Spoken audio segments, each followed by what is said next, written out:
break is Partners in the Struggle, and we're talking to Mr. EJordan and Ms. CGreenlee3.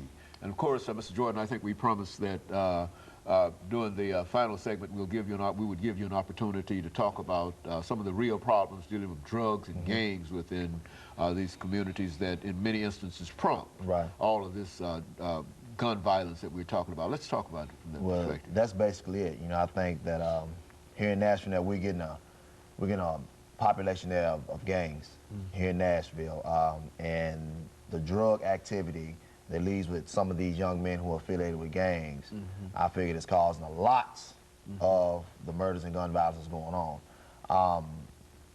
We must talk to the young black males. It's going to take myself, Ms. Clemmy, and yourself to say, hey, you know, go to these young men who are in the schools that may be troubled, to say, hey, you know what, put these guns down, put these dope packs down. You know, the only for sure life that you're gonna lead when you're on the streets is your death. Basically, that's what's gonna happen. That is what I see. You know, I work in the school system here in Nashville. Some of our children who are in the schools are affiliated with gangs.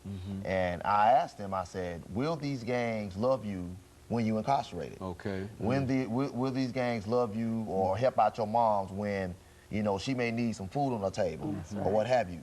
You know, don't get caught up in this gang mentality, because what it's doing right now is taking a lot of lives. And when you have violence, you have drugs or what have you, you're gonna have death. That's gonna be the final analysis with all of this.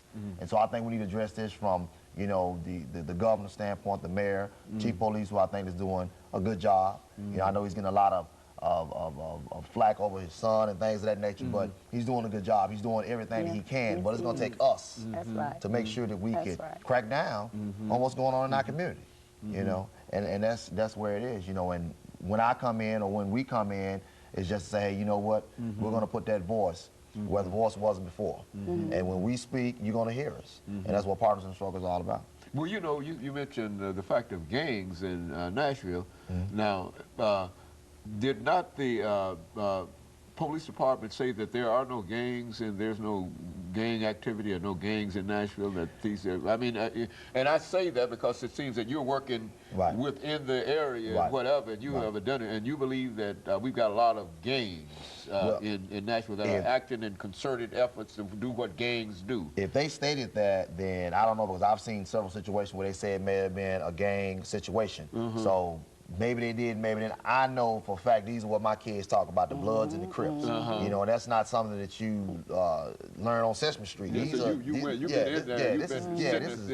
the rags and the whole nine. I mean, you know, and this is what our children think that life is supposed to be about, a rag that represents, you know, blood of the Crips. And I'm looking at my life right now and saying, when I was growing up in the 70s, you know, I was able to go outside and play and have a good time. Now, if you go outside and play with today's society, knowing there may be a gang situation, that's another life taken with this stray bullet that they call. And it shouldn't be that way. It shouldn't be that way. My kids ought to be able to come outside, my son and my daughter ought to be out and be able to come outside and play without worrying about a stray bullet coming from somebody else, and then the media excuse me by saying, well, they were at the wrong place at the wrong time. That's a misprint. If my children in the confines of their home, they're at the right place. These young men who are out here taking the lives of our loved ones are in the wrong place. They shouldn't be there. They shouldn't be out there with guns and pulling the triggers and taking lives. That's right. And that's the bottom line. Well, now quite a bit of this activity, if not quite a bit, because I think that there's gang violence and murders and all over the city. But the newspapers seem to have sort of singled out public housing as the place to focus, because a large number of these murders have been committed in public housing. But we're talking about less than, according to the less than 5,000 folks. Is that what we're talking about? We're talking because, well, now, in other words, 5,000 folks in a real sense are held hostage by these gangs and this kind of activity. Violence is going to come everywhere. Not just who would think that something would transpire on the campus of Tennessee State University, Dr. Haney. We never thought that. But these were young men who was out to get somebody that night. You know, it could have been public housing, it could have been Bellevue, Brentwood. Violence is everywhere now. Don't single out public housing. This is just an easy target for these young men because that's where they hang, that's where they do most of their drug transactions. It's easy, you know, it's easy. But at Tennessee State University, where Mr. Ping life was taken, that's unacceptable. So it's not just in public housing, and I don't want that to be the key. It's everywhere. Gun violence and murders is everywhere. It's to the point now, you know, we got to be almost looking behind our backs. You know, worry about am I next? That's right. You know, and it shouldn't be that way. It shouldn't be that way. So I don't want to say it's just in public housing. It's not. It's not. And of course, I don't